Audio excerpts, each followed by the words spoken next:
Hello.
Hello. Hello, it's working. Yeah. Danke. Hello. I just had to have technical support. I didn't realize on my new microphone that I had to click a button. It's always been clicked, but then when I moved, it got clicked off. Yeah, so sorry about that. I was late and then my audio didn't work. But here I am now. Yeah. No, okay, it's not working still. Oh no, it is working. Okay.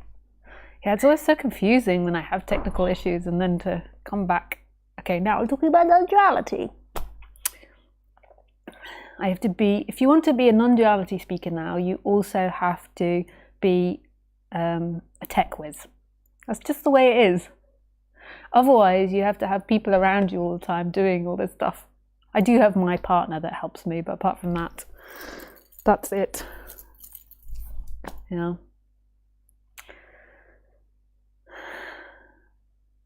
Okay. So we shall begin with meditation. Yeah. So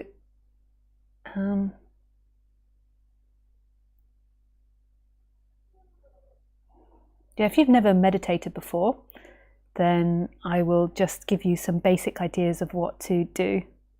By me giving the meditation, don't get into the notion that I'm implying that this is going to get you enlightened or wake you up. Because who would wake up? Who is this you that believes it's going to one day wake up?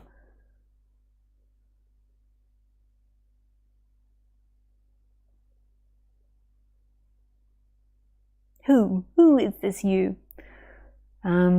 So I wouldn't get into that way of thinking, like I am somebody moving through time and I'm doing all these things in order to get to liberation. But I also wouldn't get into the notion or the thinking that, okay, so I don't have to do anything to wake up or to have peace in my life, because that's just the opposite of the same idea. It's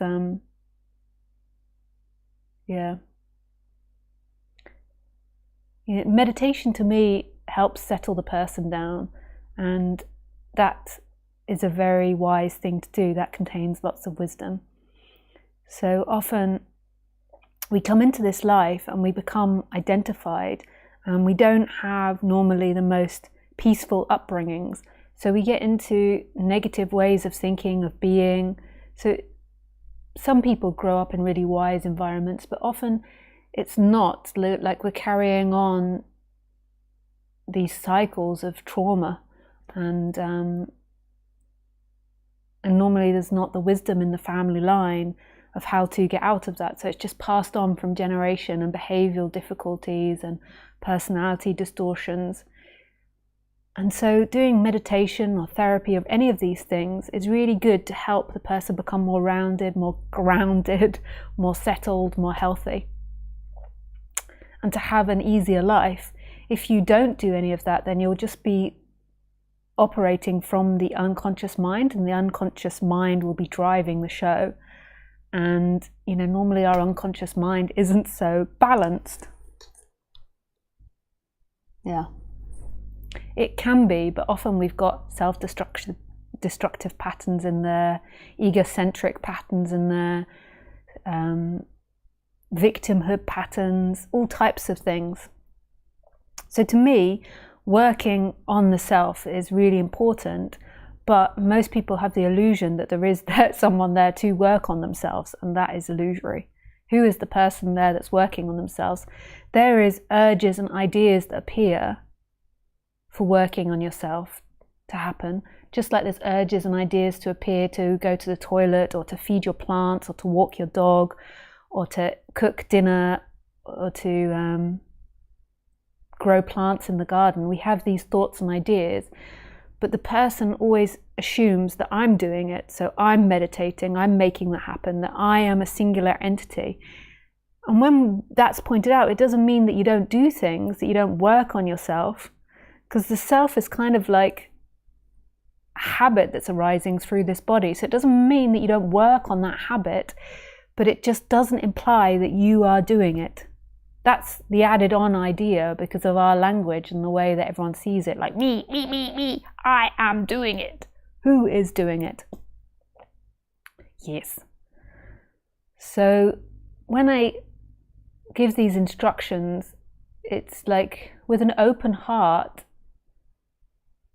We have instructions of how to mend a leg. We have instructions of how to cook a meal. And this is an instruction of how to settle the separate self down, or how to settle down the character or the personality structure that comes with these bodies. But it's not implying that that is the experiencer, that that is actually a separate entity that lives independently inside this body.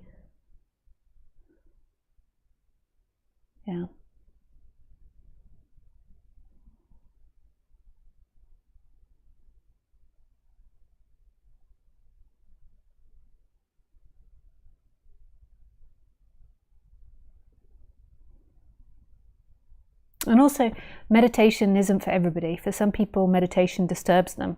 And there's no getting around that. It's not the best for everybody. For me, I found it super helpful, and a lot of people I know find it super helpful, but it's not for everybody. You know, if you're getting stuck in trauma or compulsive thinking, it's not, maybe not for you. Maybe do yoga.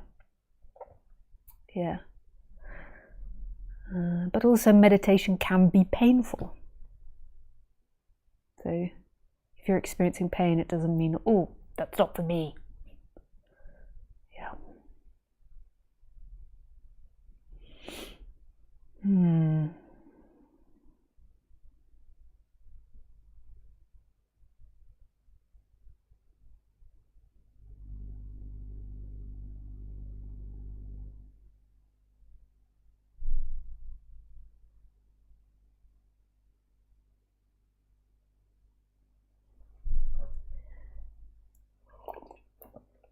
So the different meditations that I give are, number one, the mindfulness of breathing, which is counting your breath every time you breathe in, all the way up to 10. And when you get to number 10, then starting again. So you breathe in. Every time you take a new breath in, you count 1, 2, and you ascend all the way up to number 10, and then you start again. And that is it. It's that simple. But you'll notice that the mind drifts. So it's just bringing back the attention, the personal attention coming back to this moment. The next is putting awareness in awareness. So putting the personal awareness in itself. Some people might say putting it on consciousness, which is okay to say that, but you can't really put it on consciousness because you is a movement in time. But what seemingly happens is you put awareness in awareness, and then something else presents itself. So when the mind stops being so distracted. And then the third one is putting the awareness in the sense of I am, the initial sense of I am. Again, I don't see I am as separate from yourself, so it's not actually a destination. But you seemingly feel you can do that, so just do that and then let that arise. And then the last one is just to do nothing, just to sit there and let whatever thoughts and feelings and ideas come up. Like the idea of you shake a bottle of Coca-Cola, and then you don't open it straight away, you just let it sit there and the bubbles to calm. So that's the same as this idea. So those are the 3 stages. Yes. I cannot ring my big gong today because I haven't got my headphones plugged in. It won't work. It might go or something. Yeah.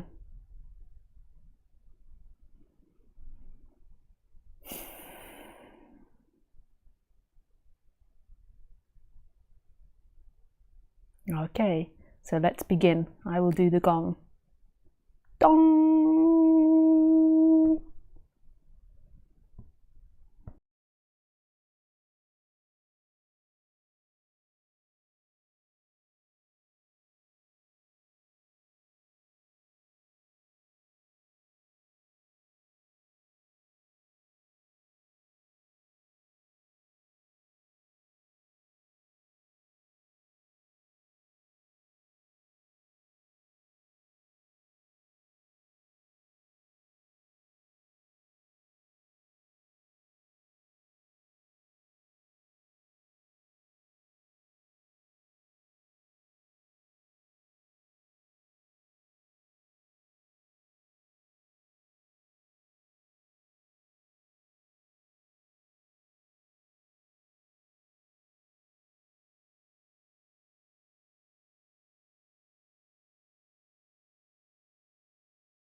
Dong. So yeah, we come back from meditation. So nice to see you all. What is the name of the talk? I forgot. How does non-duality relate to war? Why would I have written that today, hey? Just before we start, my you can ask me questions and ask to call in through Skype. My Skype address is Cairns12. Don't call me though.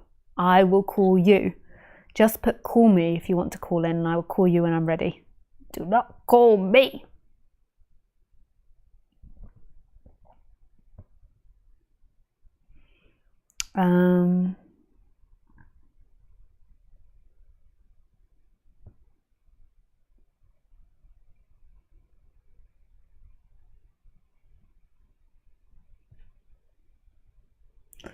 Yeah. Yes, if you could write that. Okay, I'll just do the introduction. Also, I forgot to advertise. There is another Zoom meeting on the,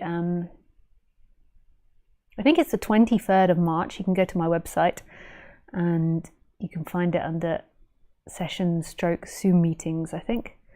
And that is the Wednesday something, the 23rd. So I moved it till Wednesday. I might do it again on a Saturday another day, another time, another month. And also the price is €20, but I also put in there that you can pay more if you want. So people also can select how much they want to pay, like €20 is the bottom. And if you are a student or have really low income or from a country where the exchange isn't very fair, then you can write and I can get you sponsorship, or I can just give you a discount. Yeah, it's a bit, just write to me.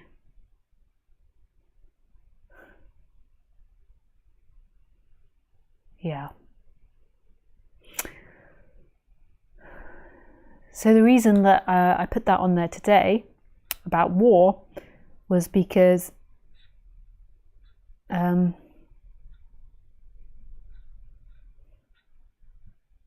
what's happening in Europe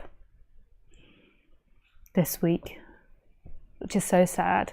I don't know anything about it really. I don't really understand what's going on. The same with the C, the same with the V. It's so confusing to find sources which actually give you correct information. Yeah, I certainly don't trust mainstream media. Mainstream media seems to be telling us that Russia is invading Ukraine. Whatever's happening, which I don't know, and I don't know how to find out what is happening. Violence to me is never the answer. It's so sad that people go in and kill each other and invade and take over by physical power.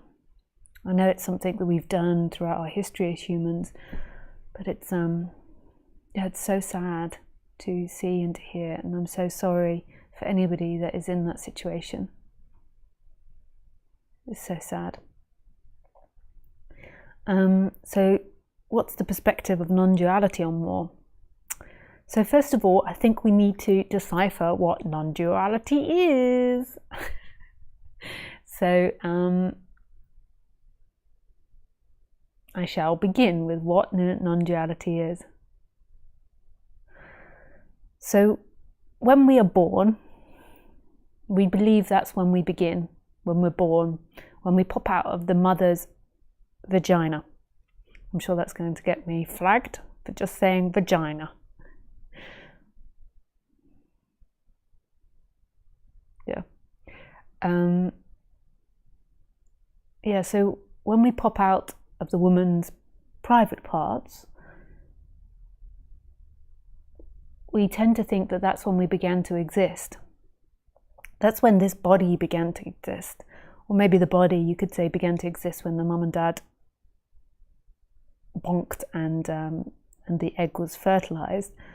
But until that point, that baby is dependent on the mother's body and growing from the mother body. So when it's ejected, it's like it comes into its own being in this world of apparent individuality. And that's so beautiful. I mean, it's just a miracle that that happens. But that's not really when you began. That's when that form began, or seemingly began, and came into appearance.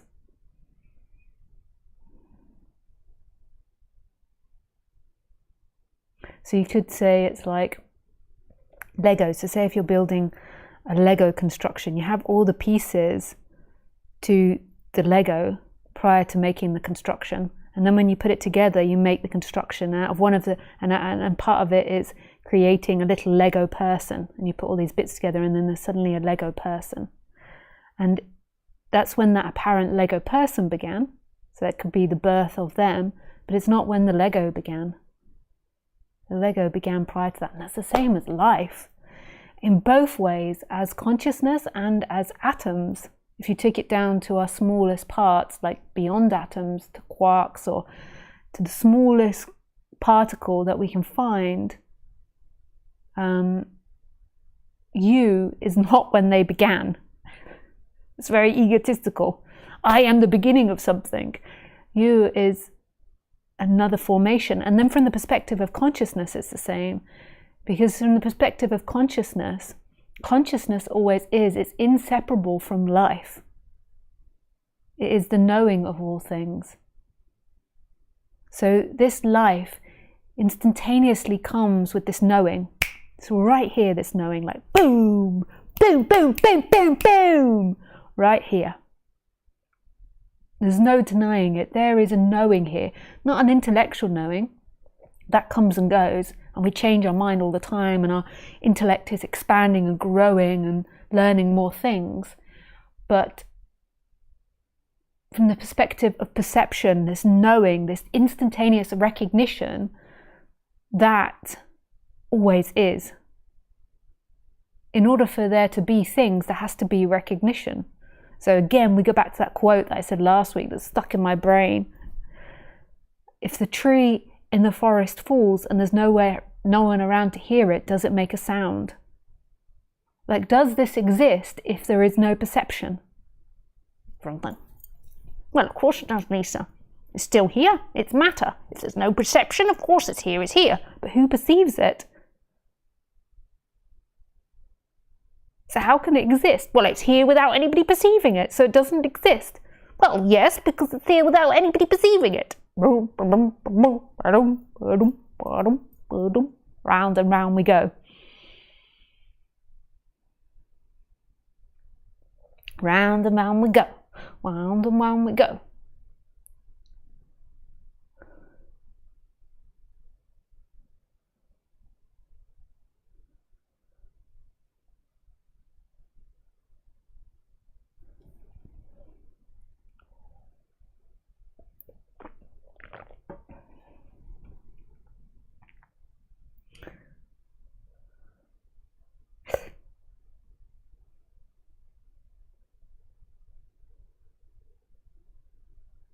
It's exciting, eh?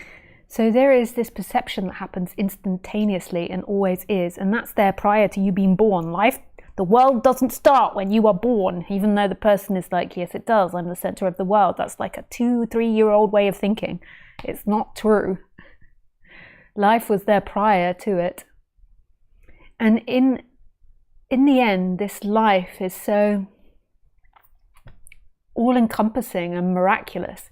It doesn't have prior and after. It just has right now. We never have prior or after, before or after. We always only have this moment that's intrinsic to this watching. It's so amazing. It's instantaneously here. And that's the freedom of it. Like going back to who you are, remembering who you are. The freedom is the remembering of it being right here, right now, and free. There is no past, there is no future, there's only this nowness, and that is, consciousness is that, it's empty and full simultaneously.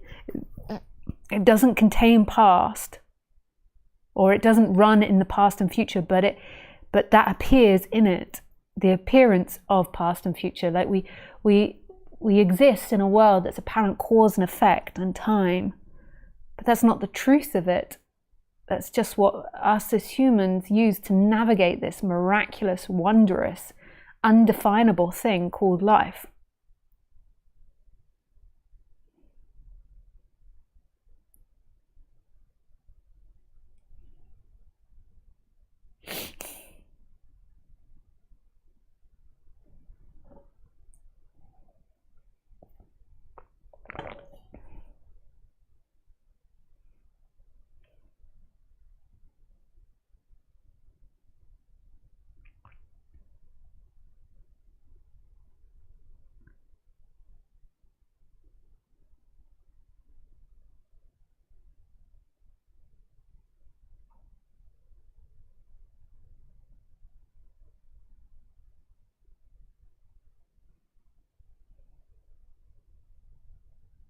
And this recognition, which is like an energetic shift, only happens here, now, in this. Here, now. It can only ever happen here. It's not really something that happens to you and time-bound, because who is this you that imagines going through time?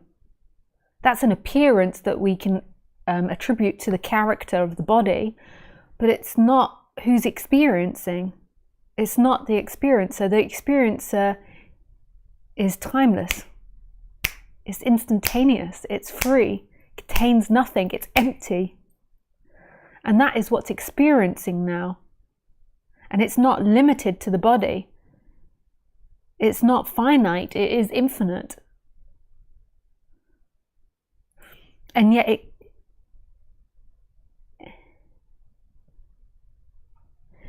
we can't even properly call it infinite, because that still has a finite, an opposite. It is even beyond that. But you can't find it. That's what I'm trying to say. You can't say, okay, there is consciousness. It is a subject looking at the world. The consciousness is the things, which means that who you are right now, that which is experiencing now, is all things. Is all things.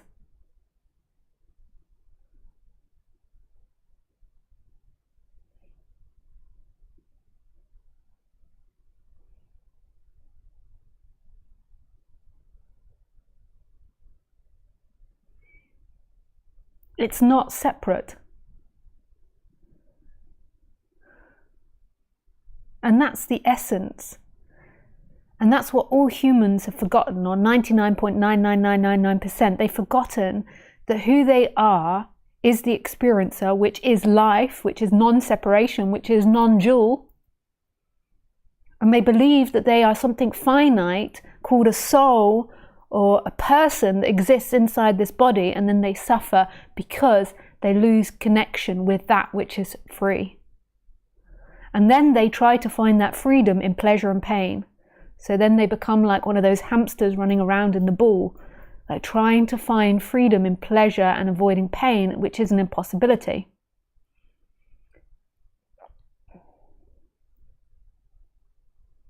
And waking up is not you becoming a perfect person. Waking up is that remembering of the essence, and then that breaking of pleasure is my freedom, pain is my cage. But you're still going to have all your habits that your parents taught you. You're still going to have your pain in the assness. It doesn't make you a superhero. That's what people like to believe. I mean, I certainly did. When I first got into this, I was being told, you could walk through walls, you could travel back in time and listen to a Buddhist sermon, the Buddha's sermon. You're like Jesus effing Christ. You were. You were like the savior of the planet. You were like the superior being, the best person in the world. It was like a fantastic dream.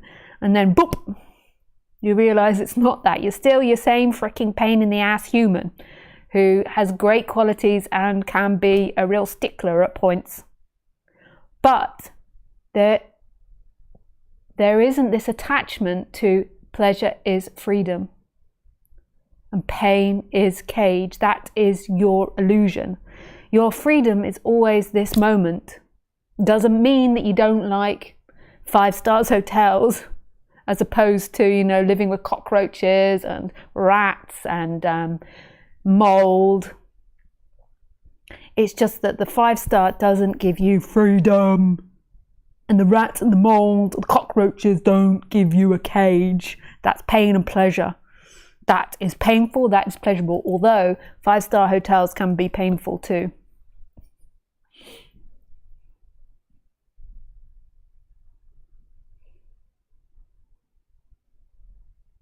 Went to this nice hotel in Paris recently and had carpet on the walls, and I had a bit of a reaction to this.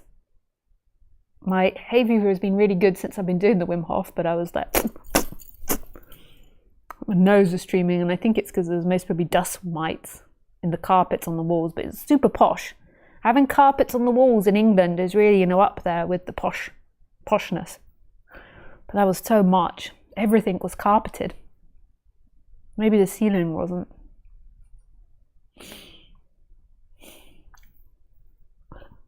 I don't think it was 5-star though, but I think it was pretty, you know, high. Right in the centre of Paris.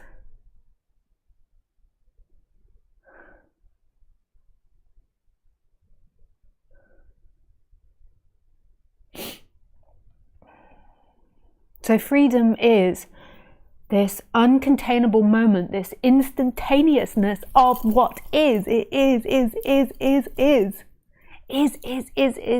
right here. Not the end of emotions, not the end of liking things and disliking things, not the end of your conditioning, though conditioning can get more refined and settled and open. Like the seeking, you know, can really exacerbate the emotions or deaden them.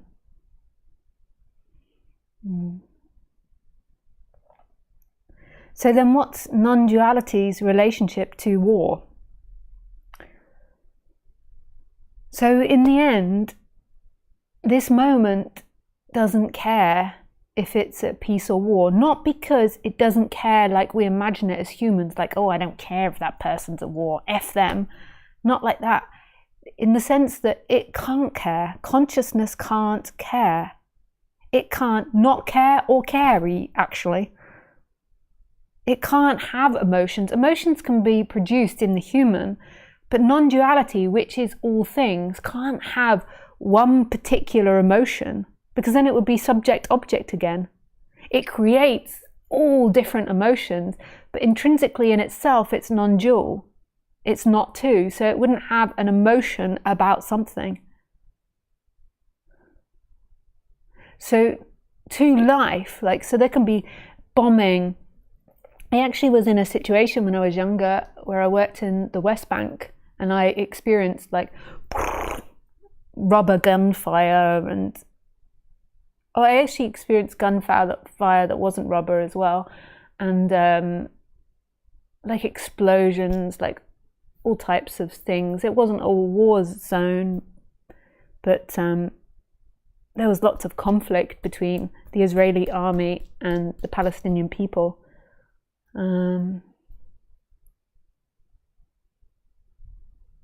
Yeah, especially back then in the beginning of the 2000s. And I remember just having one of these experiences where there was like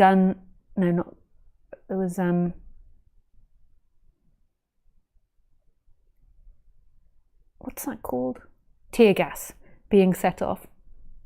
And I think there were rubber bullets as well, and people were laying around cars and behind things, and I was laying behind a car, and the sunlight was coming through the smoke. And even though there was fear and disorientation and discomfort, there was also this sense of stillness, like it was all being embraced. And that's the same, like in this terrible situation, life is also totally embracing everything. When it's not looked through subject-object and a person that is repulsed by it, non-duality is holding death, destruction, growth, joy, beauty. It's holding all of it. It's containing all of it without any judgment. It is all of it, you could say. It loves no matter what. It's there. I also had another experience, and I told this, I think, many times, so if you've heard it before.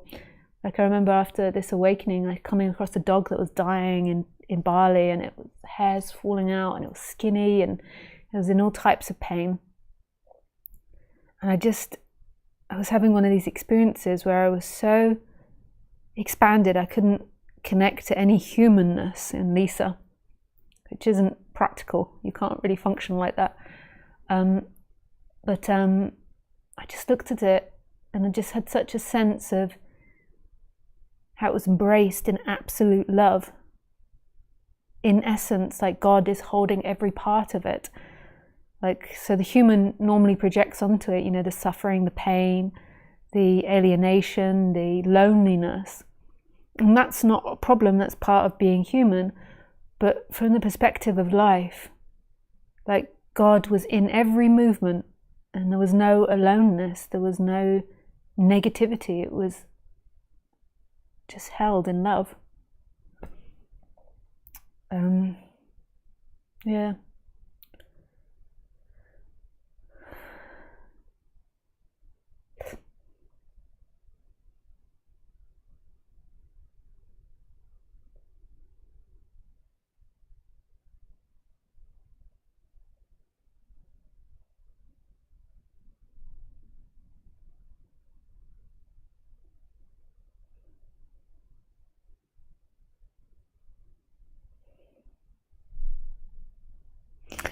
But as humans,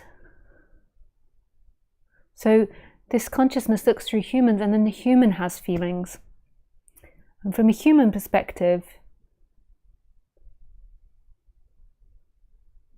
like violence, from a human perspective, oh well, I can't really say that because there's so many different human perspectives, but normally when you've been through non-duality and you've had these awakenings, you've really got to like the source of the ego in many ways. And violence is seen as a, like a really unnecessary action. Like, so from my perspective, and I can't say if that's the same for everybody's, but from my perspective, there is this consciousness that's looking through that loves everything. So the war, the not war. But then on the human perspective, the ideal is to expand towards love in all areas of life, and violence against each other doesn't feel like an expansion, it feels like a contraction. So it doesn't feel like open movement, it feels like very closed and suffering movement. But I don't know really, like, because I've not had my country invaded, and I don't know what that would feel like, and maybe violence and defense would come out here. But in general, it feels very contractive, and I feel like when you have these awakenings, then everything wants to open and be open and expand everything. Like the human wants to be in expansive mode. It's not always possible. Like, I have interactions that feel contractive, but I feel like there's an energy that wants to expand and open even those. Like, to be in a natural flow, and to be in your natural flow is like going towards positivity and connection and intimacy and love and growth, all these, and inspiration and creativity. And yeah, these other things come up, but they're not seen as like your flow. Like, so to go towards violence isn't seen as a flow. Like, it might happen sometimes, like I might get really angry about something, but on reflection and when that emotion calms down, the urge is to open that anger, to expand it into love and openness.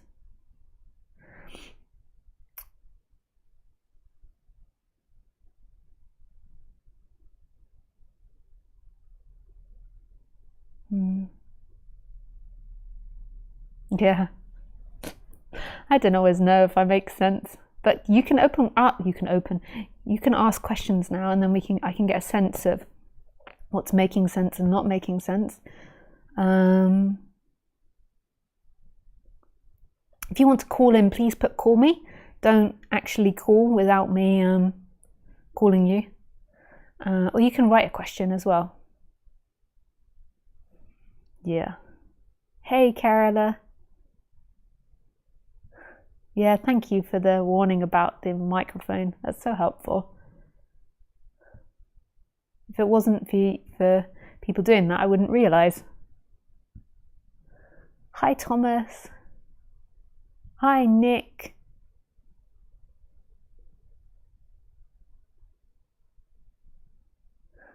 Oh, thank you. Yeah, thanks for telling me about the sound, Nick. Anthony. Hello, Lisa. Let me just make sure the sound and everything is working. Yes. I was watching this one guy explaining his experience that he experienced, and then that triggered a voice I heard. I think it was my voice. Said to me, what if this consciousness, which I assume was my personal consciousness, is not born with this body? When that happened, I had my personal consciousness expand backwards in my head, and it felt if my crown opened and this light flowed in, and it was so blissful. I lasted for a good while till I got scared. I got up and walked around and it stopped. What do you think this meant, or what happened? Thanks. Hey, Anthony. That sounds like a really beautiful, expansive experience. I don't really know what happened to you. It's so hard to hear people's experience and then give judgment on that experience or put meaning to that experience and then be like,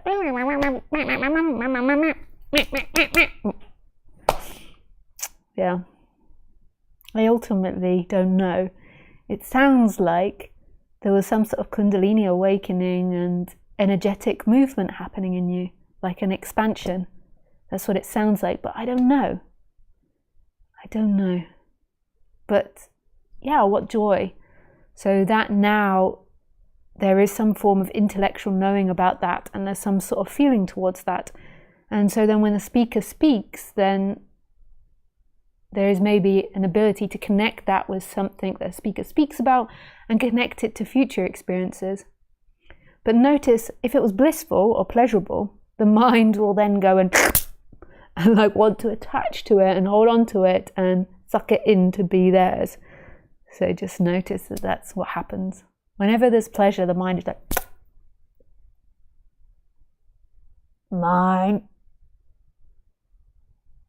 mine. Yeah. And it's not yours, because who are you? There is no solid you. There's an appearance of you appearing and disappearing. But there's no solid you which can have that. So there's this fake energy that believes it exists and then trying to hold on to its experience. Who has that? Who owns that? Yeah, thanks, Anthony. Oh, that's the end of the questions. Voila.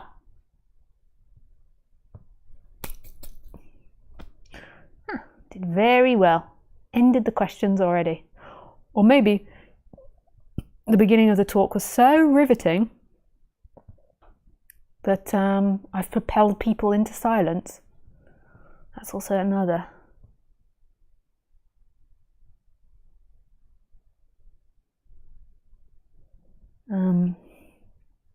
Reason.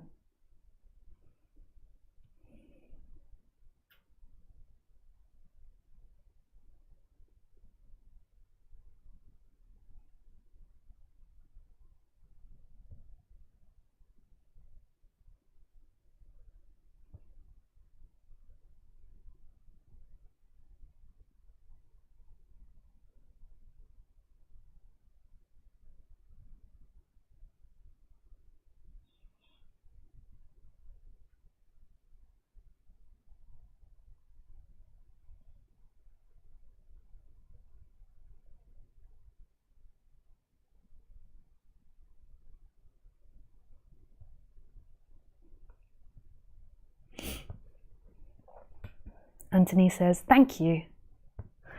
With pleasure, Anthony. Well, while there is no questions, I'm just going to quickly nip and get my headset. So if someone does want to call in, I can pop that in.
Hello. Yes, and somebody wants to call. That was very wise of me to make that decision. So yes, Vincio, I shall call you in a second. I just have to unknot my headset. Don't call me though, I will call you.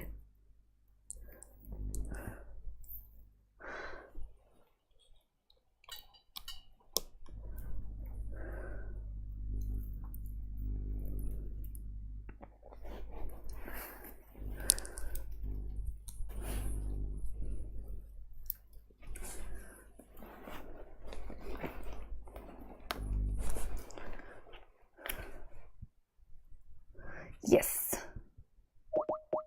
Oh.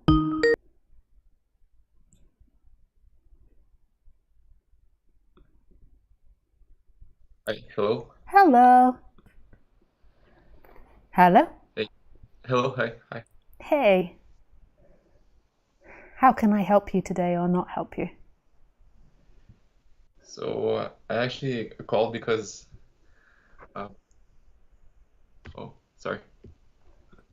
Maybe you're listening to the YouTube. You've got to listen to me on Skype and put the mute on YouTube.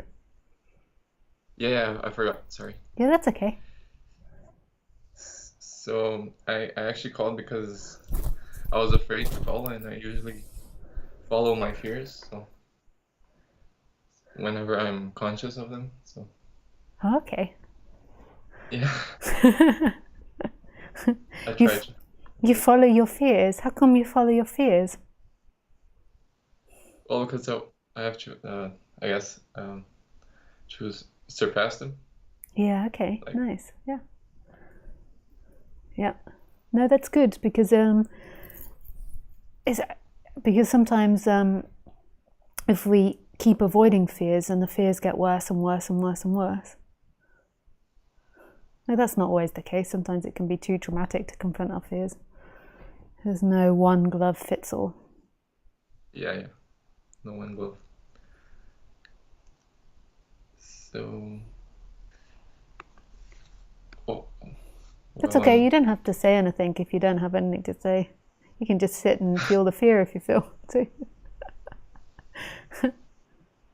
Or you can ask a question if you've got one. It's totally up to you. okay.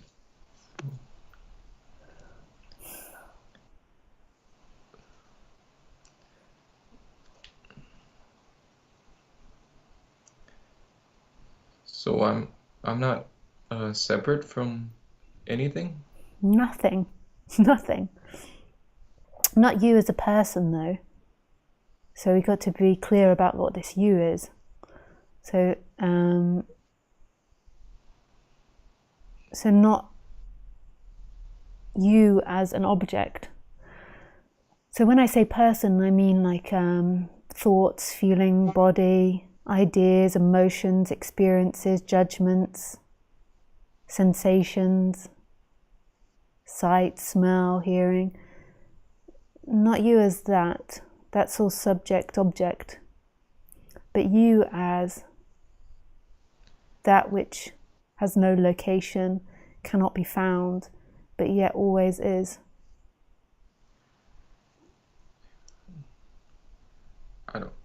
I don't know where that is.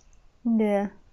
The mind can never really find it because the mind is in duality. So the thinking mind is in duality. There's nothing wrong with that. My thinking mind is in duality. That's the way we think, subject, object. But because our society is obsessed with that, we kind of forgotten the part of us that's non-dual. Because everything's non-dual, ultimately. Like if we just look at science and we look at atoms and particles, we realize that there is nothing which is separate. It's all made from the same things.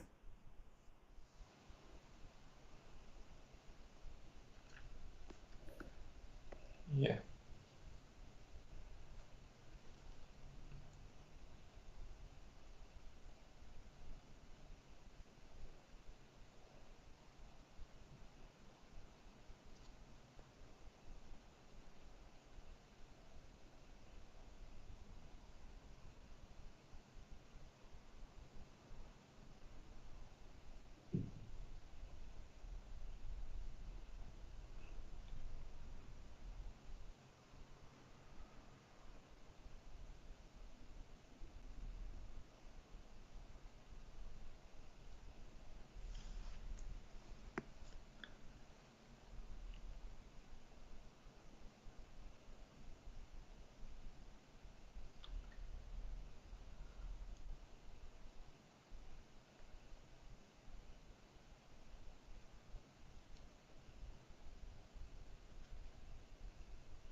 Nice.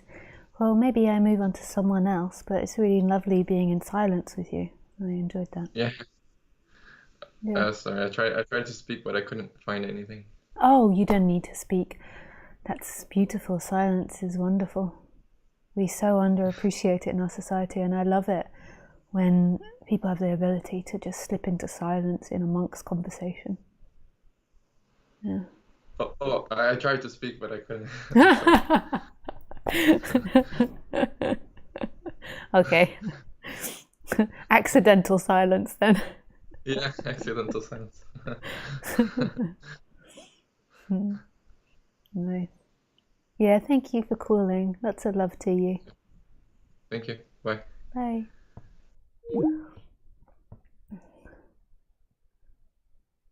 Okay, so if anyone else wants to call in, please call me. Don't call in, but call me. Osborne has a question for me, but before I do that, I just want to tell you about Osborne. Osborne has a channel called Lisa Cairns video clips, I think, Osborne's channel. I think that's what it's called now. You can find it on my channel. It's a featured channel, YouTube channel. And basically what he does is he edits all my videos into short, bite-sized chunks and takes out me flapping around and messing up my audio. And he categorizes them all and gives them really lovely titles. Yeah, he does a great job. Yeah. So from his channel, he has a question. Do you have any thoughts on slopicism? Slopicism. Lots of talk about it in non-dual circles these days. I have to look it up. We've had this question before, I think. I forgot what the word means. Slopicism, I can't even say it. Slopicism.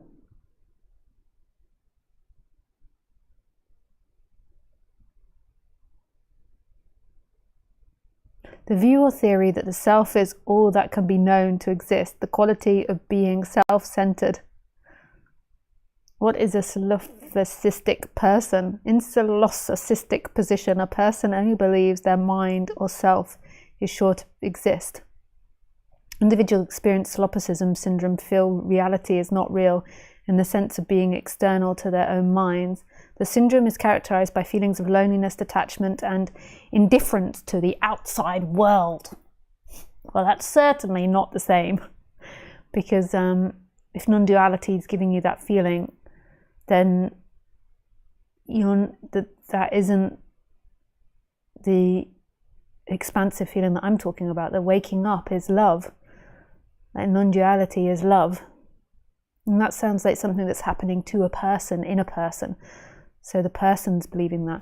I do actually kind of feel that you can't see outside of these machines. Like, so this particular experience is coloured by the Lisa machine. So I experienced the tree through Lisa Swartz feelings and experiences. I experienced the wall that way, the computer that way, everything that way.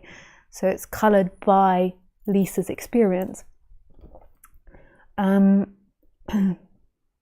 But Lisa doesn't actually exist. And non-duality is talking about that which is beyond Lisa. So Lisa is dualistic and is a subject-object moving through time and is constantly changing and in flux and doesn't actually exist as a separate entity that is solid. It's something that's coming and going, appearing and disappearing. Like your character is always fluid. It has certain habits and conditions, but it's something that's fluid and evolving. And it's not something you can grab onto. But non-duality is talking about that which is beyond that.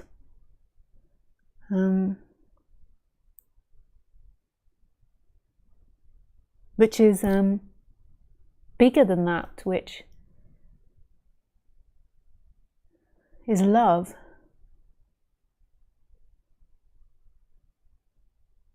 Yeah, total love. So, but often what happens in the person is it takes all this stuff personally. But if that's going to happen, the feelings of loneliness, detachments, and indifference to the outside world, I don't think that's because of getting in contact with non-duality. I think that will already be a predisposition of the person, and then the person uses non-duality to validate that and maybe enhance that. But I would say that that's a personality disturbance that's already started, that most probably started in very early childhood. Slopicism. So slopolistic person, slopolistic person. I have to apologize about my pronunciation, but this is an effect of having this beautiful thing called dyslexia, is that I struggle to put meaning to words, which is so beautiful. It's such a gift, dyslexia.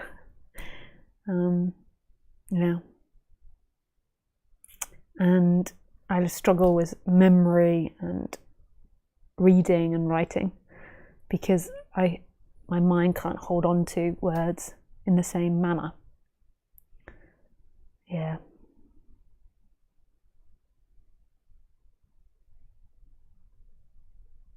I am a proud dyslexic. A proud dyslexic. I hope that answers that, Osborne. Danke for the question. Thank you for the question. Okay.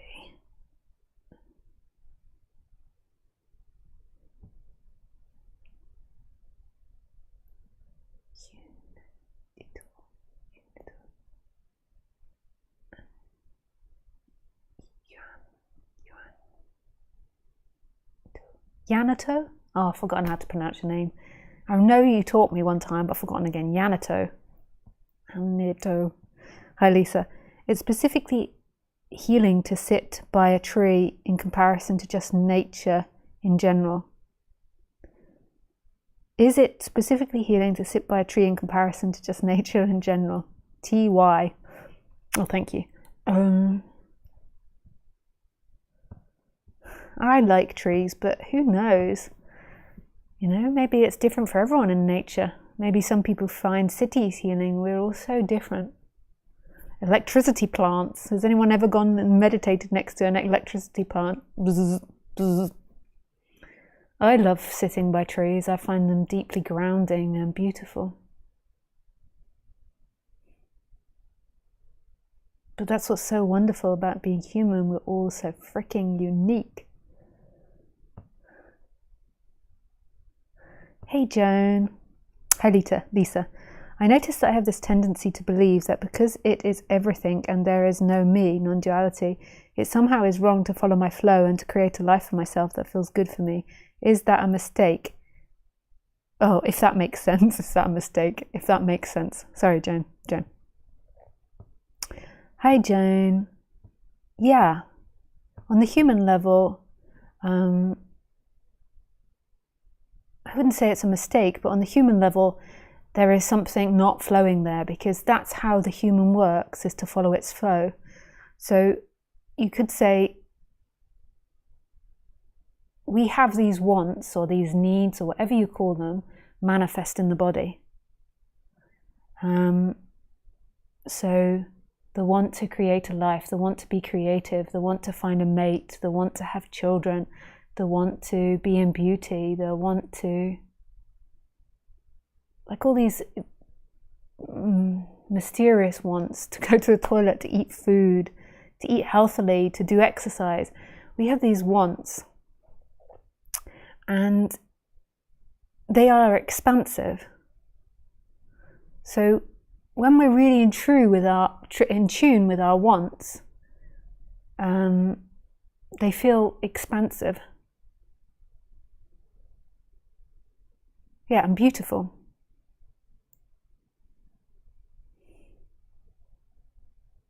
And we do want to be creative, and on a human level we do want to build things and do things. It could be so different for everyone, you know. It doesn't have to be the typical life that we're given in this society. It could be so different and unique to that being. But we do want to be creative, and we do tend to want to be in community. Like that. And creative is so many different things. And then we have the outside world, which you could say puts down roadblocks, you know. And so say if you want to be creative in building a home, then society has all these conditions in which you can build a home. It's not like you can just go out into nature and build a home. There's all these preconditions. So your flow might be to build a home, but then society has all these things that you have to navigate around. And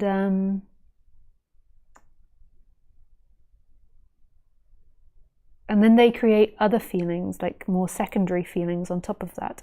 And then sometimes they're believed and sometimes they're not.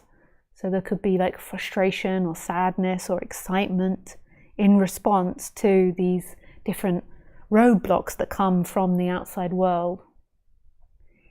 And we can get involved in stories of them like, it's impossible, I can't do this, or it's not good enough. And that's not so much that isn't your natural flow. That is a condition that's arising from having a thinking mind and your conditioning in the past. And that's not your natural flow.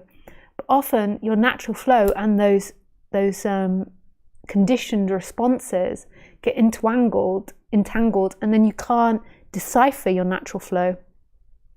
It doesn't mean that you don't have difficult feelings with the roadblocks that come up in life, but it's like you have a roadblock, so there is anger or frustration, and then there is an opening up to that anger and frustration and then going beyond it.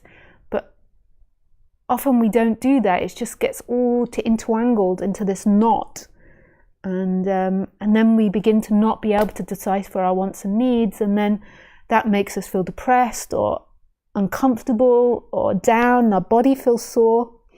The balanced human, which I think is few and far between, is meant to be moving towards its expansion, And that's what its wants and needs. And part of its wants and needs, I'm not implying it's selfish, is to get on with other people and to help other people and to love other people.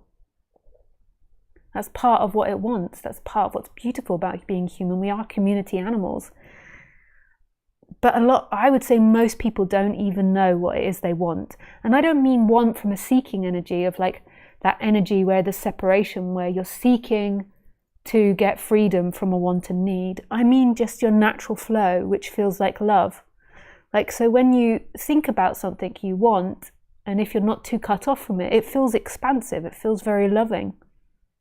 Like even the idea of, going to cook yourself dinner when you're hungry, or cuddling up with a loved one, or walking down to the beach. It feels loving, it feels open. And there's nothing wrong with that openness coming up against things which stop it, but it's like that comes, there's a block, and then a new creativity comes up in response to that. So there is maybe like a sadness, a difficult feeling, and then a new creativity helps it expand even more to go beyond that. You can like imagine a beaver, like they make these dams, and it's made this whole dam, and it's spent ages like chopping down the wood and putting the wood across the water to make the dam, and then a leak forms, and then the whole dam falls down. And you can imagine the beaver has moments of feelings in that, like fear, confusion. It maybe doesn't have anger because it maybe can't perceive what's happening, but there'll be fear, the confusion, there'll be all sorts of negative feelings as the dam collapses, and maybe concern about its storage of food. But then the beaver will start again. And that's the same for us. Like, so we have these setbacks, but when you're really in touch with your natural flow, it is always to create and expand on the human level. Always. We are creative beings, just like life. It's so creative being a human, everything. Like doing this, speaking is creative. Relationships are creative. Making a sofa is creative. Buying a sofa is creative. Searching the internet is creative. Growing a plant is creative. But this becomes all covered for many, many reasons. And then you get to this point where you don't follow your flow to create a life for yourself. And that's a human disturbance problem. It doesn't mean that you're disturbed. It means that there's something in your energy that's blocking that. So then you have to go off and investigate that and find out why that is. And I would suggest working with therapists, with a non-dual teacher, one-on-one, so you can be really private and personal about it. I have recommendations on my website of non-dual teachers, of therapists that are into non-duality. You can find that under references on my website. Yeah. So they can really hold a mirror up for you to look at stuff. Sometimes when you do it by yourself, you miss these things, and then your mind kind of gets into thinking, oh, that's okay because all I want to do is meditate, or I'm going through this or that, or reasoning with non-duality. But hopefully if you're working one-on-one, then people will keep confronting you, so you'll keep expanding and not getting stuck in things. Yeah. And a lot of people have a lot of fear and shame that comes up with the idea of working one-on-one, and distrust, and it stops that happening. So I just noticed that. There's also loads of books, if you're not ready for that you can read about psychology and energy on my website as well. And this will help.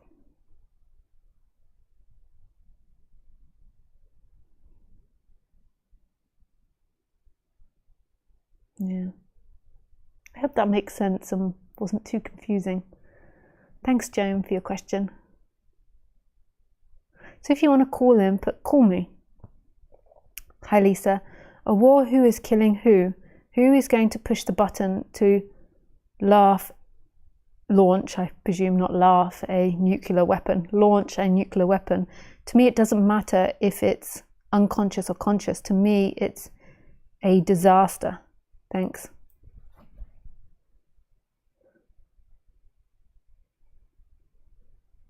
Yeah, to you, on the human level, it is a disaster. For sure, Joss. I would agree. Um, so sad what's happening to Ukrainian people. I don't think there's going to be a nuclear war currently. I think that's why no one goes to help Ukraine. I mean, like, help as in fight with them, because it knows that if they do, it'll start a World War III. But yeah, I think it's so sad.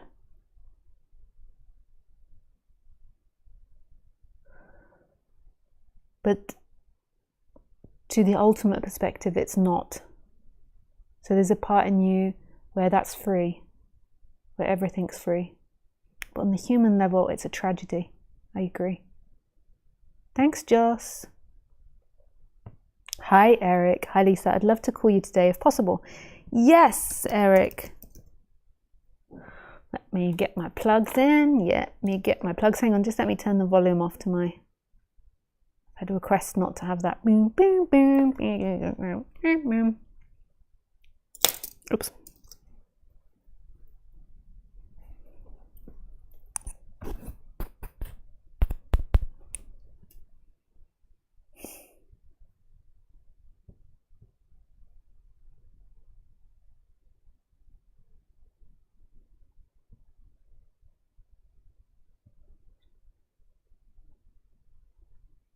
Hang on a second, I just have to get that back on.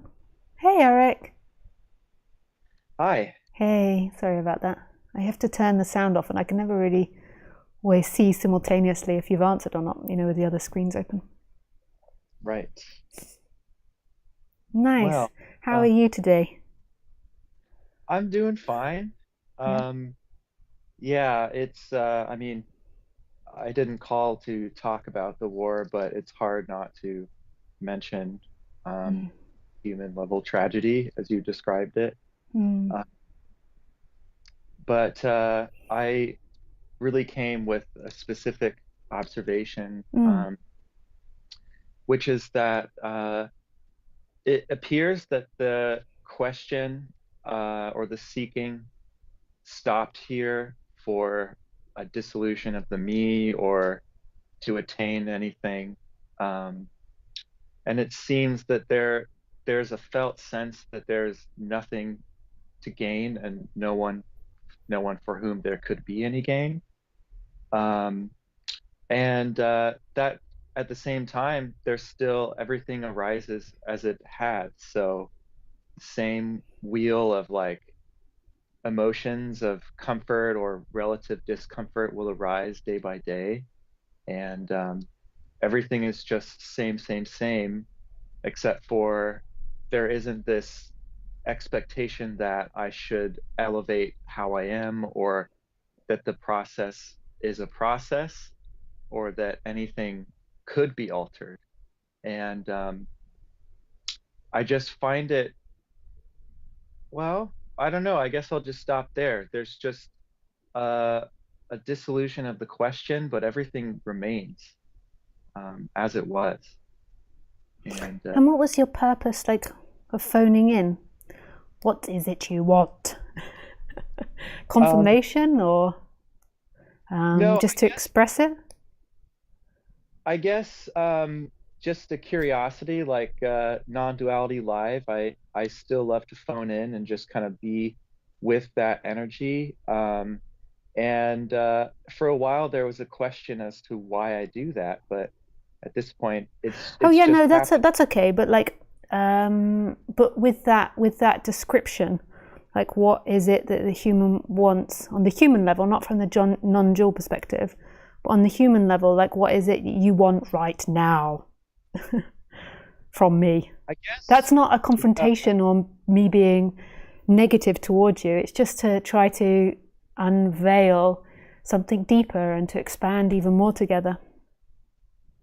no, I hear that. I appreciate it. And what comes out is that I've I've noticed that I started to share this message or non-message, and there's been a variety of responses, and some of them have been positive, and some of them have been quite antagonistic, and that doesn't bother me per se, but it's just I guess on the human level, there's this expectation that uh, I would be accepted if the message is a non-message and there is nothing there.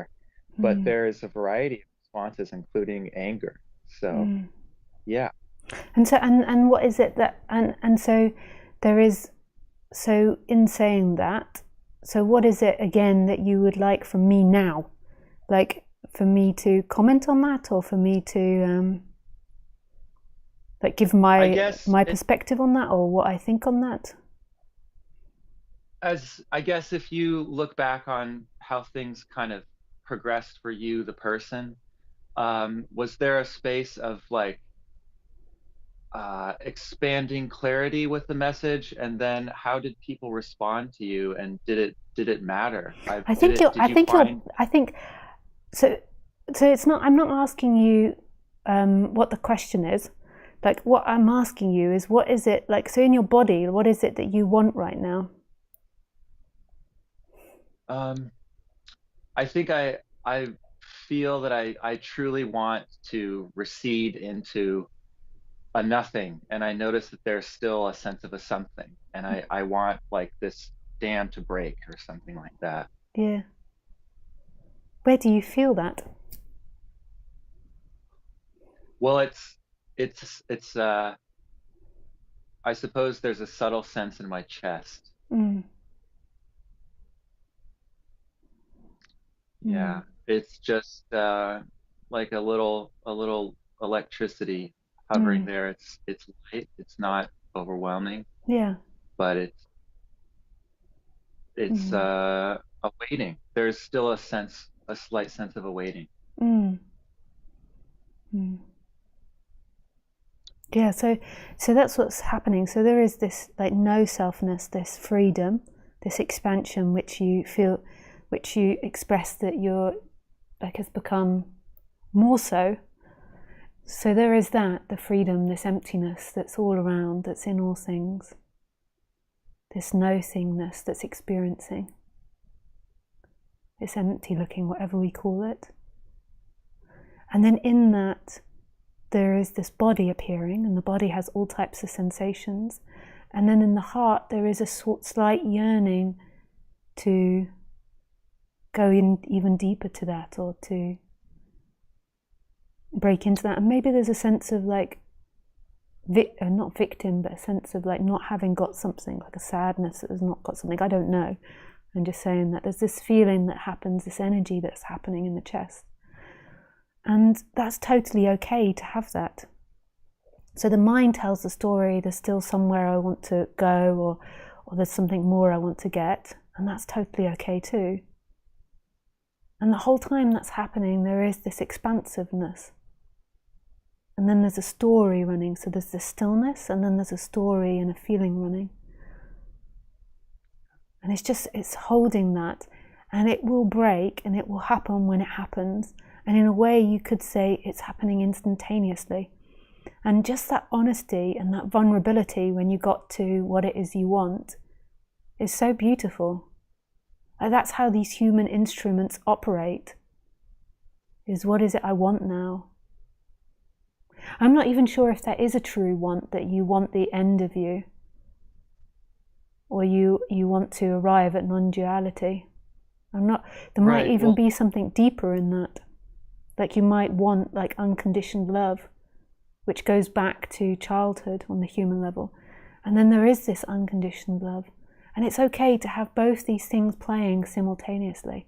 This expansiveness, and then this part that wants something, that's seeking for something. And this idea of ending, it comes, it goes. This idea of getting, of arriving, comes and goes. You have it, you lose it. On the human level, all your job is to be really vulnerable to your wants and your needs in this moment, not seeking, but to your true, authentic wants. That's the job on the human level. That will make you become more balanced. That will make your life easier. Is to get in touch with that. So you could say, like in Course of Miracles, they say like spirit speaking through. And it's not, I don't really associate with spirit speaking through, but it's like this flow of life, this flow of expansiveness coming through. And then at the same time knowing this hugeness of yourself, this endlessness of yourself, this infinite nature that's non-dual. Right. Why, thank you, Lisa. When you put it that way, there's this sense, like there's the experience of personal love, and I am very much in love at this time in my life, and that feeling is so powerful. And when there's a physical distance between me and this person, there does arise like a missing of them, or throughout Yeah. the day, there's comfort and satisfaction, and then there's a sense of like something is not here that I desire. And at this point, I don't buy into it so much. I don't think like, oh, I have to do something right now, but that feeling still arises. And You can do cool things with those feelings. So when you feel this love of something that's outside, you can turn it in on yourself. So you can, so it's like this person that you're so in love with, which is really beautiful. And then there is this wanting for that person. And when that seeking is beginning to collapse, that you can own that wanting so much that it's like absolute love. Like that wanting, that desire turns into expansion on the human level. right. Yeah, it's interesting because you keep asking me what do I really want, and I think I've pulled the wool over my own eyes. Like I don't feel this strong want, but when I really look, I want to be bathed in a feeling of love all the time. Yeah, I think this is what all humans want.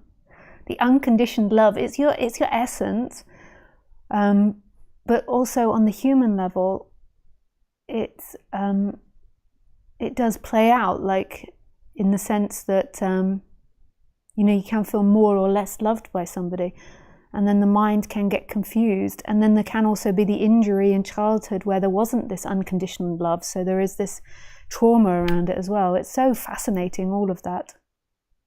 Oh yeah. And so it's like seeing on the human level, okay, so what I want is to always be bathed in unconditioned love, and just really letting that be present and seeing that. I want unconditioned love, like really accepting that, like embracing that and holding that, and not demonizing it or saying it's bad. Like I want total unconditioned love.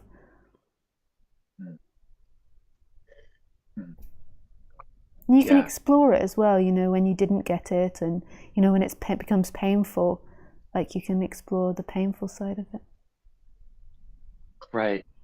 In a sense, what I take away from that is by allowing that to happen, I'm exposing it all to be seen as a form of love. I think that I understand why you talk about trauma so much, but it's especially, it feels perceptive in my case because my early childhood, I was adopted, and prior to that, there was like a lot of chaos in the home. It's very young, so there was this fundamental sense of disconnection from my caretakers that I've been working on in therapy for many, many years. And so I think that that anxiety still arises in me, this sense of like, oh, I need a rescuer. But these days, I don't want to say I'm trying to, but it seems that I allow that feeling to exist in my body for a longer period of time, and rather than it being replaced with relief, it just exists there as pain until it changes to something else. But I just am trying to convey that I'm really not experiencing bliss or relief. It's just a lot of sameness, but there's less.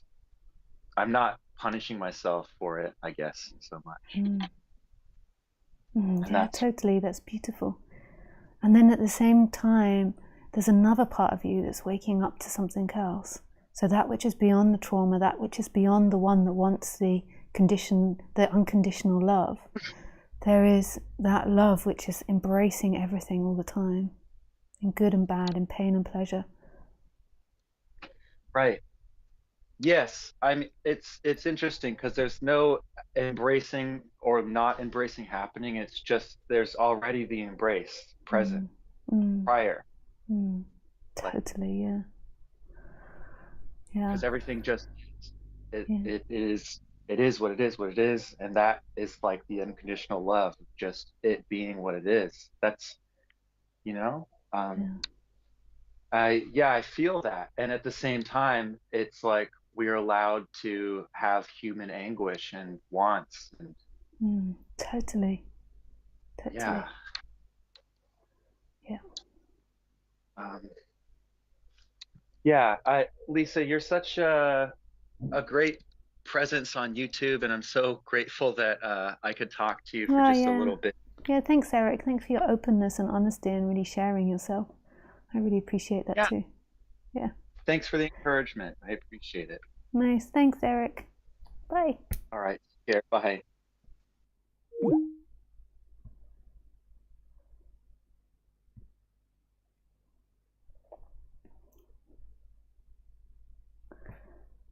Maraiki? I'm so sorry if I can't pronounce your name right. Maraiki. Hi, Lisa. Isn't the war that is happening on the outside also happening on the inside of people? Often it seems to me that this world is very destructive, and sometimes I feel like there's a war going on inside of me too. Maybe you can help me with that. And cool. Oh, cool. Yeah. Oh, cool. Yeah. Yes. Cool. Cool.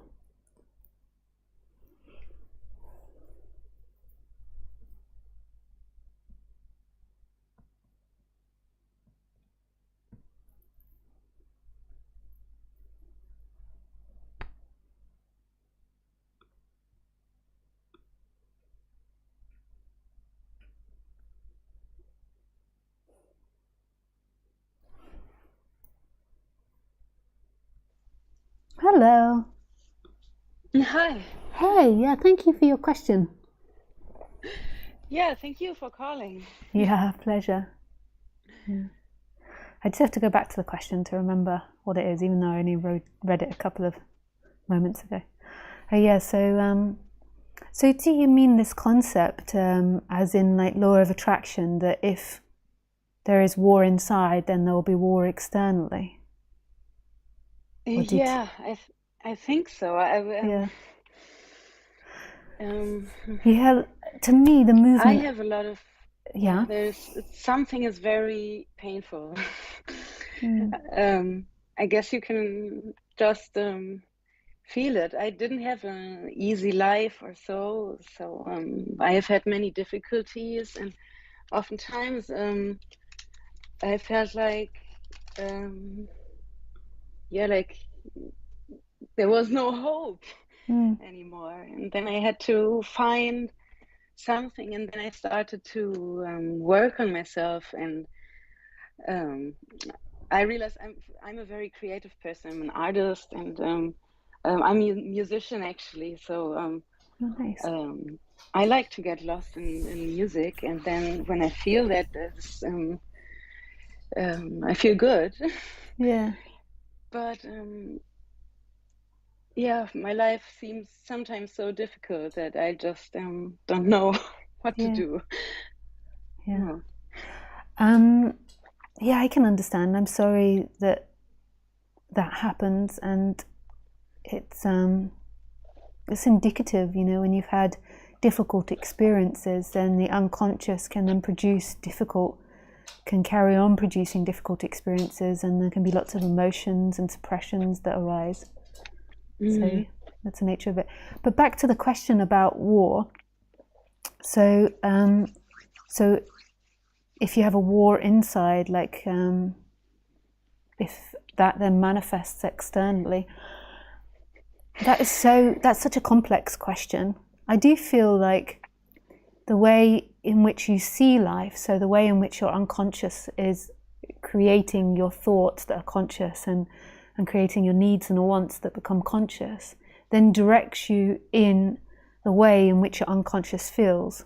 So if you have an unconscious thought and feeling of being victim, then you'll often search out a predator It's not your fault, it's nobody's fault, it's just what manifests because that's the feeling. And it's so obvious when you look at trauma as to how it happens, because firstly, you want to heal that, so you want to heal that victim sense, so you have to find the perpetrator to heal it. Secondly, it's often a pattern that's happened in childhood, so you've been traumatized in childhood, you've had predators, and so then there is ironically a feeling safe with that predator character. And then thirdly, there is thoughts where lots of thoughts of feeling unsafe and feeling not good enough, and feeling like you deserve it. And so then there is a moving towards it as well. But these are, again, very unconscious. And then as you become more conscious of these thoughts, then you can begin to stop it and redirect that energy. So I really can understand the teaching of law of attraction, but I don't think it's as simple as like our desires and then a war manifests. Like, it's way more complicated than that. And I can see truth in law of attraction, and I can see beauty in it, but I also feel like it's a lot more complicated and it's not as simple as what it sounds. But I also can see like a collective consciousness as well. Like there is like a collective consciousness that manifests stuff, and we've been through like lots of frustration and restrictions over the last 2 years, so I can see that there's most probably unrest in societies that's beginning to manifest. But I wouldn't say that because you're experiencing pain inside that you're creating a war externally. I don't quite see it like that. I know like law of attraction or Course in Miracles sort of kind of imply that, but I wouldn't say that. I would say that it's way more complicated, the movement of life, than that. My father was a child of war. He was very old. It was very, sometimes he had spontaneous crying or trauma coming up, and then I would see the real person. I felt like I would see the real person inside of him, and most of the time I didn't, so it was very difficult relationship. Maybe that is somehow actually the root of this happening. It could be. Like on that side of things, there's so many things that you can explore and do. Like on my website, I have a reference page of loads of books and different teachers that you can explore, which help you look at these types of things. And it can take years to really understand and conceptualize the person, like, and really work through this stuff and begin to change the behaviors and the patterns. And really my expertise are in that which is beyond the patterns, even though I think it's great to look at, and I really advise people to do. Like, to me, the true freedom is the recognition of non-duality, that who's looking out of your eyes now is not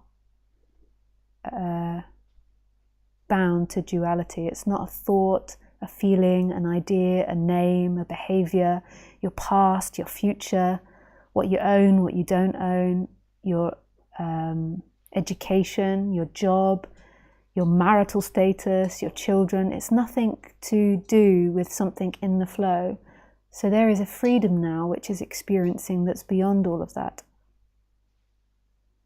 And that's always there in every moment. And the recognition of this can really help in trauma recovery and working on the personal level. The recognition that who you are is beyond you.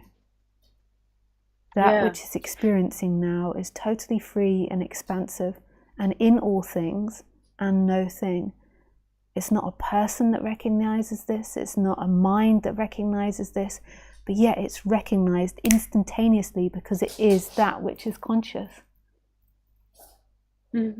It's that which is experiencing now. Do you have a sense of that? Yes. Oh, nice. Yeah, I actually do. Sometimes I feel so free, but I have those moments when yeah, now the dog is answering. Yeah. My relationship, for example, with my son, he is sleeping right now. He is 11, and it's a very nice relationship. And I really can't say that I feel abused by him, or he wouldn't say that he would feel bad around me or something. That is very yeah. I'm improving on that, and I see that when I make improvement and when I work with myself, that affects him directly. So Totally, yeah. I have these moments where I totally. I'm also able to talk people out of their pain because there's one ability of mine, and that I've experienced non-duality. And that often makes people believe that there's nothing wrong, everything's fine with you. Why are you complaining about stuff? And oftentimes I really don't feel understood. Like I think this is one of my basic need is to feel understood, and most of the times I don't. And I know probably that I am doing that, but yeah, I'm trying to find my way out also with a therapist and together, but yeah. Yeah, and I think it's something that will evolve more and more. So the more there's a conceptualization around it and understanding where it came from and the dynamics and the way that you communicate with people, that will expand. But your true understanding is always in that which is beyond understanding. Like that is where the true freedom comes from. But I totally validate that understanding is something which is important in the human world. But there's something that's so free right now, always. It's like bursting with freedom, and it doesn't mind if the person has seeking energies or discomforts or not discomforts. It's looking, it's conscious, it's vibrant, and it's alive. This empty looking and this I am. It's so free. It's so empty. It contains nothing. It's like no mind. You could call it like bozo mind. It doesn't have the opposites of being able to think. Yeah, it's true, and I really want to be there more often. Yeah. I feel like sometimes always just this old stuff from my family, and now my parents died a few years ago, both of them, and my mom died of ovary cancer, and I always feel that my ovaries always stay hurt also today actually, but sometimes I feel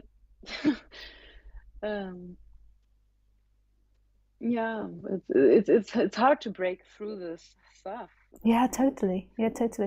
And it's maybe something that you will have to work on for life, but it doesn't have to be a hindrance to your freedom. If you've had disturbances in childhood or had lots of trauma, then it might be something that presents itself for life, and it's seeing the freedom that's beyond that, while continuously being prepared to open more and go beyond the trauma or expand more in that trauma or in the personality structure. But that the freedom is always in this moment. It's always in no mind. It doesn't mean you don't work on yourself. It doesn't mean that you don't explore these things, but the no mind is the freedom.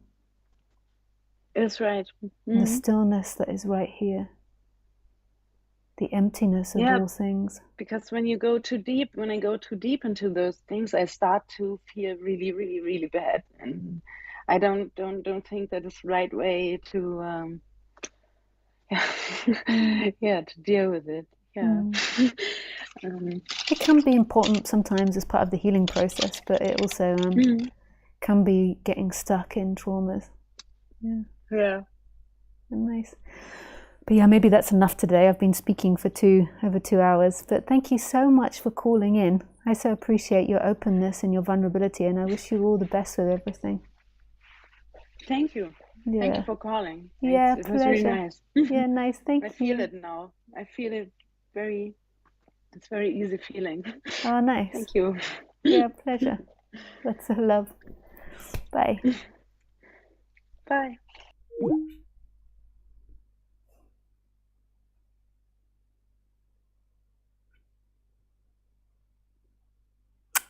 Okay, so that is the end. We've gone over tonight. So lots of love to you, Beth. Thank you for your message. Yeah, thanks, Joss. He says thank you for the answer. And we lead. Maybe you can write next time. I haven't got enough time for your question today. Yeah, lots of love to you, Isabel. Yeah, thank you for everyone. Sorry about my lateness and the problems with the audio in the beginning. And to anyone that's listening, that listens to the recorded version, if you go into the description box below, I always mark when the talk starts. It's something that I've only been doing the last like 6 or 8 months, I think. But yeah, so if you're re-watching this or something, you can miss out all the beginning of the music and the meditation. It just starts from the talk, and you can find that in the box below. And if you want to join me for my Zoom meeting in March, then you can go onto my website and book that talk. Yes! Danke! I wish you everything! Every goddamn thing! Every goddamn thing! Yes, I do! Yes, I do! Very wise to always be a banana.